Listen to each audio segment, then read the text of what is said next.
Saudara-saudari yang terkasih, salam sehat, salam tetap semangat. Dalam hidup ini kita perlu satu kepastian supaya kita tidak diumbang-ambingkan oleh kehidupan ini. Kepastian itu kita cari, tetapi juga dia mendatangi kita. Kepastian itu adalah bahwa Tuhan ada, Tuhan menemui kehidupan kita. Meskipun kadangkala sebetulnya kita juga kurang memahami dalam kehidupan sendiri. Tetapi Tuhan membantu kita menemukan dirinya. Dalam Injil pekan pertama minggu yang diambil dari Injil Yohanes, bisa menjadi permenungan kita dalam memberi arti dan makna kehidupan ini. 3 gelar Yesus yang diwahyukan kepada kita bisa memberi kepastian tentang arti hidup ini. Gelar yang pertama, Yesus, anak domba Allah. Anak domba Allah adalah bahasa kurban, bahasa persembahan.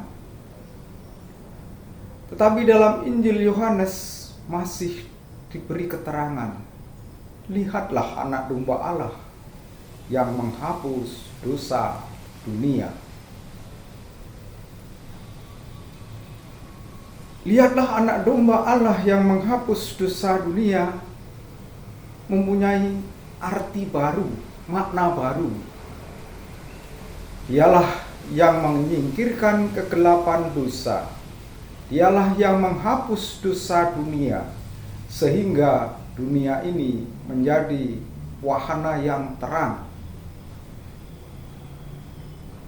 Saudara-saudari yang terkasih, yang berbahaya dalam hidup sekarang ini bukan hanya COVID-19, tetapi dosa. Keduanya tidak kelihatan, tetapi daya rusaknya luar biasa. Kalau kita sudah dikuasai dosa, jatuhnya bisa tiba-tiba dan tak terduga. Tetapi dosa itu sudah disingkirkan oleh anak domba Allah. Dia yang menghapus dosa dunia, dosa kita. Bukankah dalam perayaan Ekaristi sebelum kita menyambut komuni kita berkata, anak domba Allah yang menghapus dosa dunia, kasihanilah kami. Anak domba Allah yang menghapus dosa dunia, kasihanilah kami. Anak domba Allah yang menghapus dosa dunia, berilah kami damai. Dan sebelum kita menyambut komuni juga, ketika imam menunjukkan anak domba Allah, lihatlah anak domba Allah yang menghapus dosa dunia, kita menjawab, ya Tuhan, Engkau tidak pantas Tuhan datang pada saya, tetapi bersabdalah saja, maka saya akan sembuh. Kalau kata-kata itu diucapkan dengan penuh iman, kita sembuh dari dosa, sembuh dari penyakit, dari penderitaan, dari kelemahan. Gelar yang kedua, Yesus sebagai Rabi, artinya guru. Kita tahu guru di sekolahan, dia mengajari, mentransfer ilmu pengetahuan kepada para murid.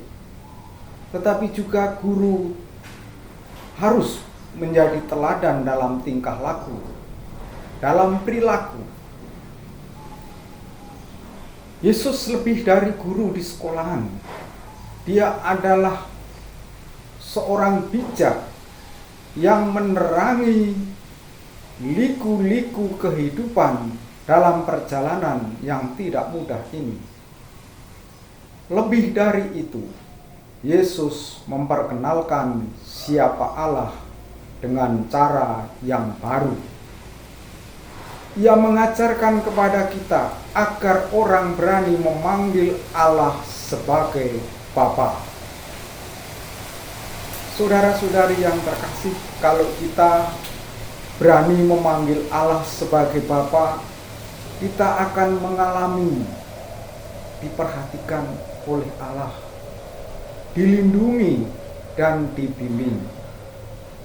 Macam-macam kesulitan dan bahkan penderitaan tidak akan membuat kita putus harapan.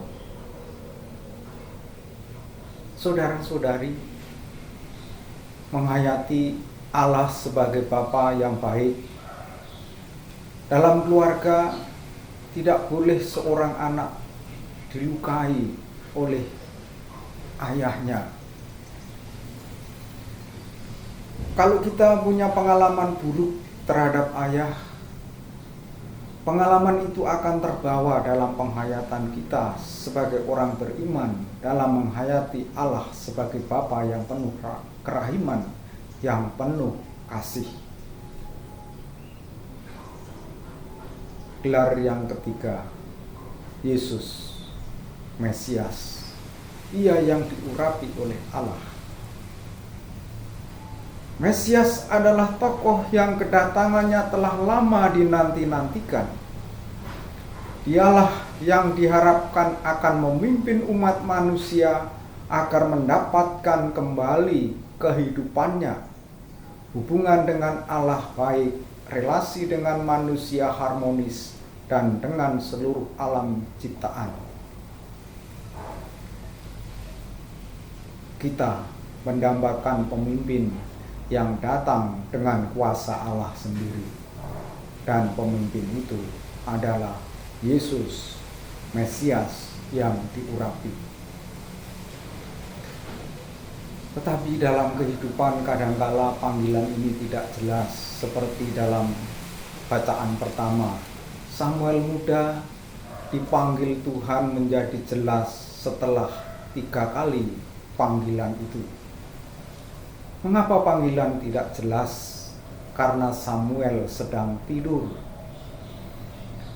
Dalam bahasa rohani tidur memang bisa dalam arti tidur beneran tidur, tetapi bisa dalam arti kiasan, malas, sibuk dengan dirinya sendiri, kurang perhatian, kurang bertekun, mau enaknya saja. Ketika hal-hal buruk ada dalam diri kita, maka panggilan Tuhan itu terdengar samar. Maka mari kita bangun. Kita bangun niat. Kita bangun komitmen supaya panggilan Allah menjadi jelas dan kita bertekun.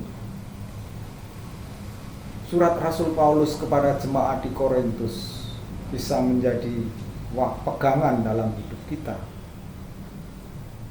Surat Rasul Paulus yang kita dengar tadi terasa keras mengecam perilaku amoral, dari perilaku perkara makan berlebihan sampai soal birahi, percabulan.